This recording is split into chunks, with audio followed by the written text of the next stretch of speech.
Não seja alguém que se entregue a qualquer forma de intemperança, existência do cristão e do cristão que quer ajudar outros seres humanos, tem que ser marcada e caracterizada pela temperança, pelo equilíbrio. O tempero não pode estar doido, não pode ter nada demais. Tem que ter tudo no ponto. Tem que ser uma vida gostosa, temperada e temperante. Não só ela é temperada, ela é boa, ela é gostosa, ela é palatável, ela é equilibrada, mas ela é tão temperante, aonde ela chega, as coisas ganham o gosto do equilíbrio. Seja temperante, sóbrio, que é esse sujeito que não perde o eixo. Você sabe o que pode esperar dele, o que você pode esperar dela, sabe que pode esperar sempre uma pessoa que não estará em extremos. Aqueles que vivem em extremos, em extremismos, perdem a sobriedade. Nos extremos não habita a sobriedade. A sobriedade habita o equilíbrio. É aí que está o sóbrio. É o que não se desequilibra em nada no caminho, não se desequilibra em palavras, não se desequilibra em interpretações, não está nunca do abuso, daquilo que se possa levar até onde já não dê para aguentar, ao contrário. Quem força, quem torna tudo extremo, não pode ser condutor de mentes humanas, porque ele se transformará num padrão de enlouquecimento, de perda de equilíbrio e de sobriedade. Você está me entendendo? Ele precisa ser sóbrio, precisa ser modesto. Não pode ficar de olha só, minha prosperidade, meu poder, olha aí. Não, a vida dele tem que ser simples.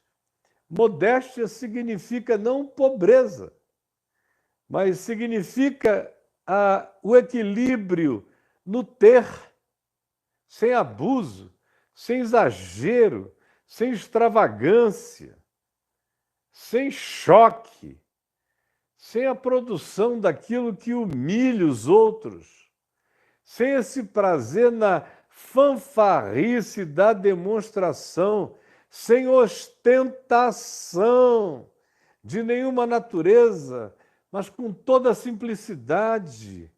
Tem que ser modesto, tem que ser hospitaleiro, acolhedor, acolhedor com o pobre, acolhedor com o necessitado. Tem muita gente por aí que diz que ser pobre é um miserável, um pecador, só é pobre porque Deus amaldiçoou, então deixa ser. Não. Que seja hospitaleiro, que seja acolhedor, que seja compassivo com aquele que não tem onde morar, que tenha cuidado com os que habitam a marquise, com os que não têm teto, que invista o dinheiro que tem, que adquire, às vezes em grandes quantidades, sobretudo, invista isso na diminuição da pobreza humana.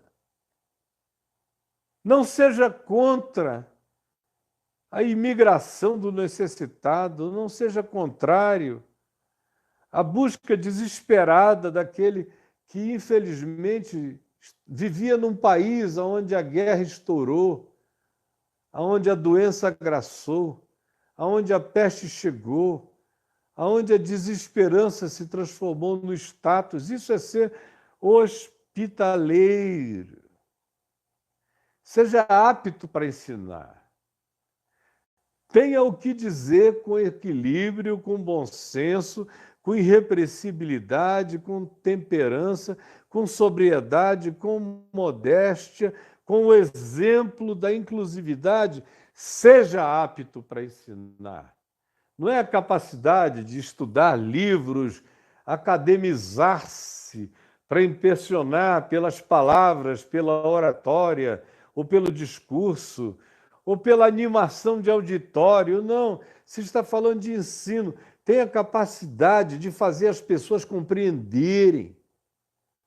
Tenha tanto conhecimento da palavra e viva esse conhecimento da palavra irrepreensivelmente, com a fidelidade de uma conjugalidade limpa, temperante, sóbrio, modesto, inclusivo, porque vive isso e sabe o que ensinar, e ensina com essa aptidão.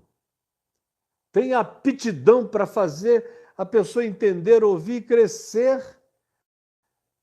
Todo mundo que o ouça sai dali acrescentado, dilatado, aumentado, porque ele é apto para ensinar.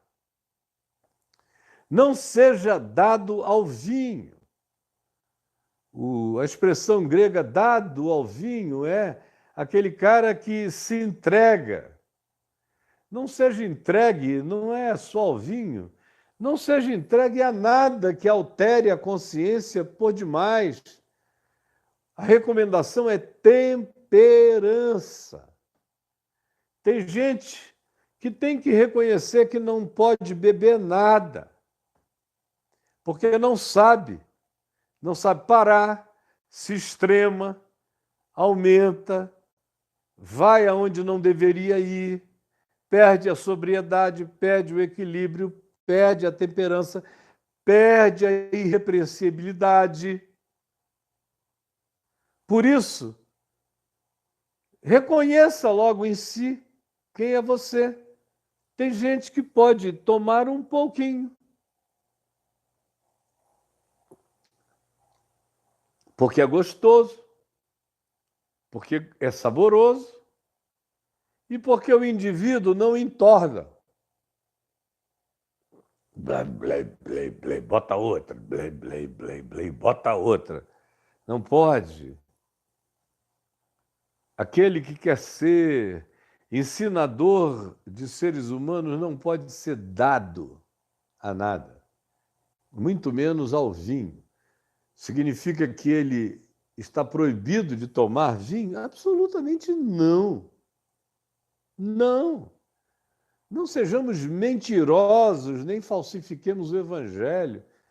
O vinho que Jesus fez acontecer em Caná da Galiléia não era suco de uva, era vinho. Se bebesse demais, dava porre.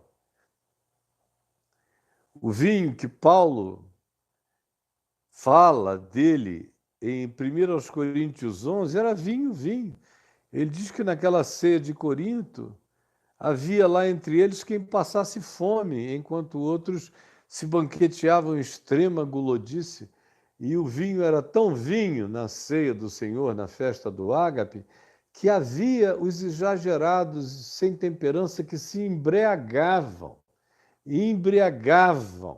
porque não era suquita, era vinho. Portanto, o Novo Testamento não advoga a abstinência. Diz que certas pessoas não podem beber mesmo, porque não podem, não sabem. E tem outras que podem, desde que não sejam entregues à compulsividade do uso, nem à recorrência daquilo, nem à permissão da ingestão sem a temperança que sabe a hora de parar, de manter a sobriedade e o equilíbrio. Portanto, esse que ensina não seja dado a nada que tire a mente do seu eixo de discernimento, de compreensão, de percepção, de modo algum. É ao equilíbrio que se é chamado, portanto, que ele não seja dado ao vinho. Também vejo aí uma quantidade enorme de pastores violentos, grossos, estúpidos, seres sem nenhuma gentileza. Já começam a falar gritando, parece que eles acabaram de vir de uma briga e que estão entrando em outra. tom da voz já é violento, a fala é violenta, tudo é violento. O evangelho da boca deles parece uma de galos, porque são violentos na alma. Também são violentos com os filhos, são violentos com as esposas, batem nas esposas. Está cheio de mulher, de pastores e líderes que apanham muito. Nessa quarentena, os caras não estão podendo ir, não estão podendo faturar, a grana está acabando. Fazem live e ninguém vê, porque eles não têm o que dizer. Quando eles vão falar de live, eles ficam falando só de briga, de política, de um, de outro, de mídia, disso, daquilo. Mas não tem o que falar, não tem o que edificar, não tem o que compartilhar. A mulher começa a sofrer, depois o efeito rebote. E a gente não começou, se esse negócio demorar mais, que vai ter mulher de pastor apanhando, os filhos mais novos apanhando. E aqueles que só não vão embora e fogem porque não tem para onde ir. Porque são pessoas violentas no trato.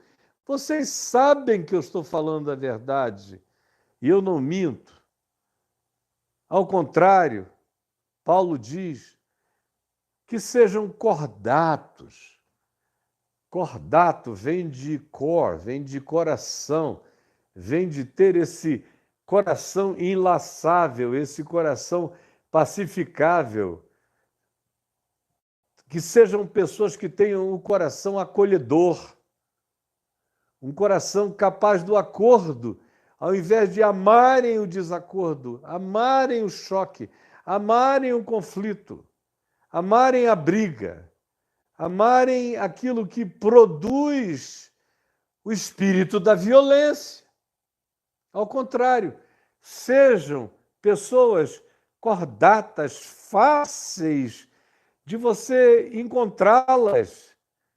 Elas facilitam o encontro, facilitam a compreensão, facilitam o relacionamento, carregam essa cordialidade, essa característica do coração inclusivo. Que sejam, portanto, sendo cordatos, que sejam também inimigos de contendas. Olha aí em volta, veja quantos inimigos de contenda você encontra. Cara, tem gente dizendo, seu canalha, seu safado, pelo nome. É uma briga um contra o outro, safado, sem vergonha.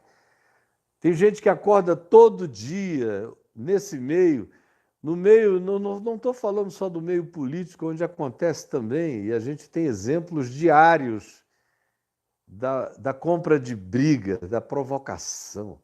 Mas no meio cristão, tem gente que é amiga da briga, amiga da guerra, não é inimiga da contenda. Aquele que quer ser condutor de almas tem que ser inimigo da contenda, da guerra, dos temas que provocam ódio, conflito, inimizade, gritaria, chocarrice. Tem que ser inimigo disso tudo que esse espírito de hostilidade verbalizada, da fanfarrice hostil. Inimigos de contenda, não avarento, que é aquele cara que não tem solidariedade, que não tem carinho, que não tem generosidade para dar nada, para ninguém. Tudo que eles amealham é para eles mesmos ou para aumentar o que é deles próprios. Mas não carregam a generosidade natural que socorre o necessitado, o que tem menos. Especialmente numa hora como esta, é que a gente vai conhecer a quantidade enorme dos avarentos, com essa teologia da prosperidade, que vem sendo ensinada na maioria das igrejas do Brasil há 40 anos, o que se produziu foram igrejas avarentas, pastores avarentos, bispos avarentos, apóstolos assim chamados avarentos. Eu vejo gente dizendo publicamente: não perca seu tempo com pobre, é atraso de vida. Só gaste seu tempo com quem tem o que dar. Publicamente, você segue esses malucos chamando isso de evangelho. E que seja também uma pessoa que governe bem a sua própria casa. Que os filhos o respeitem, o tratem com dignidade, porque ele é essa pessoa irrepreensível, leal à esposa, temperante, sóbrio, modesto, hospitaleiro, apto para ensinar, começar de dentro de casa, ensinar com a vida, com exemplo, não alvinho, não exagerado, não violento, porém cordato, inimigo de contentas, generoso. E aí, cuidar da casa, ter os filhos respeitando e a mulher admirando-o, é natural. Porque como é que alguém, Paulo pergunta, cuidará bem da igreja de Deus se não consegue fazer-se respeitar dentro da sua própria casa? A mulher dele não o admira, a mulher dele foge dele, a mulher dele não quer nem ouvi-lo falar, quando ele fala, a mulher dele praticamente tapa os ouvidos, a mulher dele fica fazendo muxoxos enquanto ele fala, a mulher dele olha para o teto, a mulher dele, quando está presente, está obrigada, quando pode não estar, foge. E os filhos também. Os filhos desses caras não querem nem passar perto, querem fugir disso tudo, porque eles são um grande engano a começar de dentro da vida deles, e os primeiros a saberem disso são a esposa e os filhos, a família.